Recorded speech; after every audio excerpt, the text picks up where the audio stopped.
Hello, I'm Jack. Welcome to Practical Programming channel.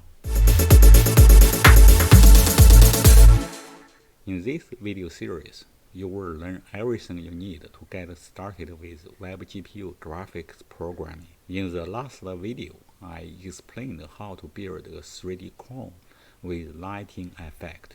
In this video, I will show you how to add a lighting effect to a 3D Torus. Here, we will use the Git tool to clone the source code used in the last video. Here is the download link at GitHub repository. From this link, you can download all the source code used in the last video. Now, open a command prompt window and run the following command: git clone, and then paste this link. This will generate a WebGPU 21 folder on your local machine. This folder contains the source code used in the last video. Now we want to change the name of the WebGPU 21 folder to GPU 22. Rename and cd into it. At this point, we are going to start Visual Studio Code with the command code period.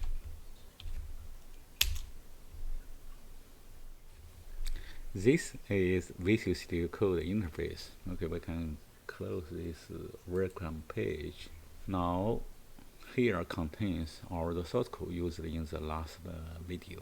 Now, open a new terminal window and run the npm install command to restore the npm packages used in this project. Okay, finished. All the installed packages are stored in the node modules folder.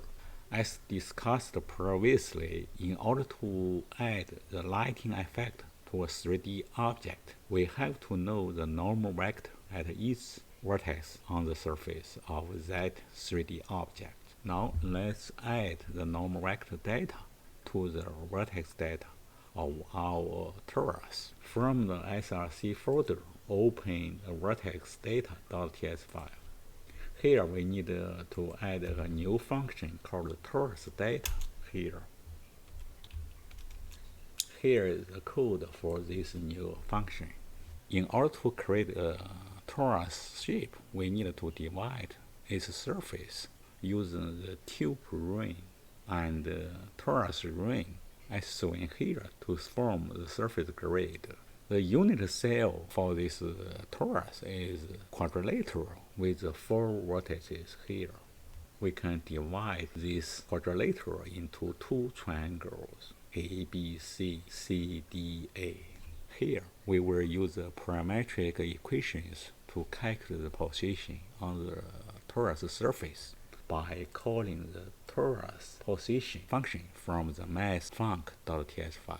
We then add 6 vertices for this 2 triangle of this unit cell. You can see we have 6 vertices.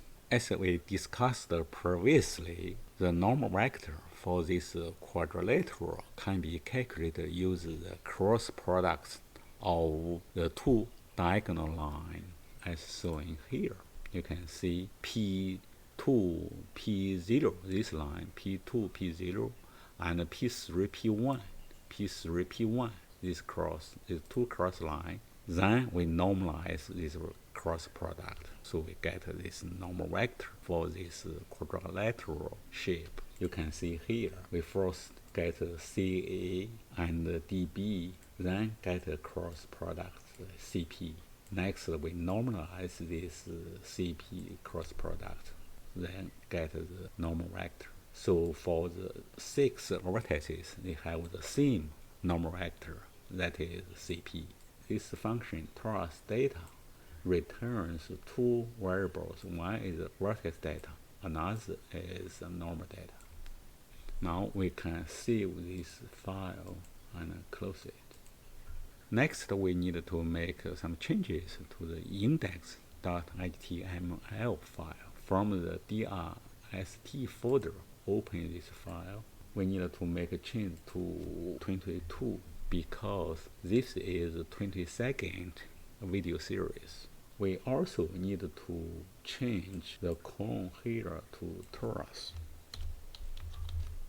Then we need to change the clone parameters with the Torus parameter here. You can see large R, small r, larger n, and small n. These are parameters for the Torus. Those parameters allows you to specify the radius and divisions for the Torus. Now we can save this file. Next, we need to make some changes to the main.ts file. From SRC folder, open main.ts file. We need to replace its content with the new code. Since most code for render pipeline and render path have been already included in the light.ts file, here the main.ts file becomes very simple. Here we first introduce the create shape with light from the light.ts file. Then we introduce the light input interface from shaders.ts file. Next, we introduce the Torus data from the vertex data.ts file. We then create a new function called create shape. This function takes light input interface and Torus parameters as its input arguments. Inside this function, we call the Torus data function to get the vertex and normal vector data. Then we call the create shape with light function to create Torus with the lighting effect. Here we define some default input parameters for the light and the Torus, and then we then call create shape function to create a 3D Torus with default lighting effect. This part of the code allows the user to recreate a Torus with different lighting effect by changing the input parameters.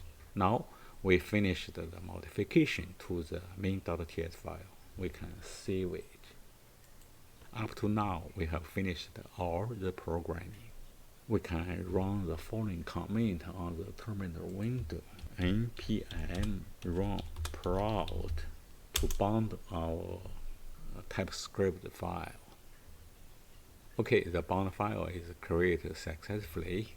Now we can click the Go Live link from status bar area to open Chrome Canary to view our Torus. Okay, here is a red Torus with lighting effect displayed on this page. We can make some changes to input parameters. For example, if we set the diffuse light to 0 and the spectral light to 0 and increase ambient light to 1, and then click Redraw button. We then get the Torus with the ambient light only. You can see that the Torus looks flat and no 3D effect. Now let's add a diffuse light and spectral light back to 0.8, 0.4, and change this ambient to a small number, 0.2 for example. We can also change the object color from red to green. And then we can also change the specular color from white to yellow. Then click Redraw button. Then we get a green Torus with yellow specular light. Now we have completed this example. In next video, I will show you how to build a color map model in WebGPU.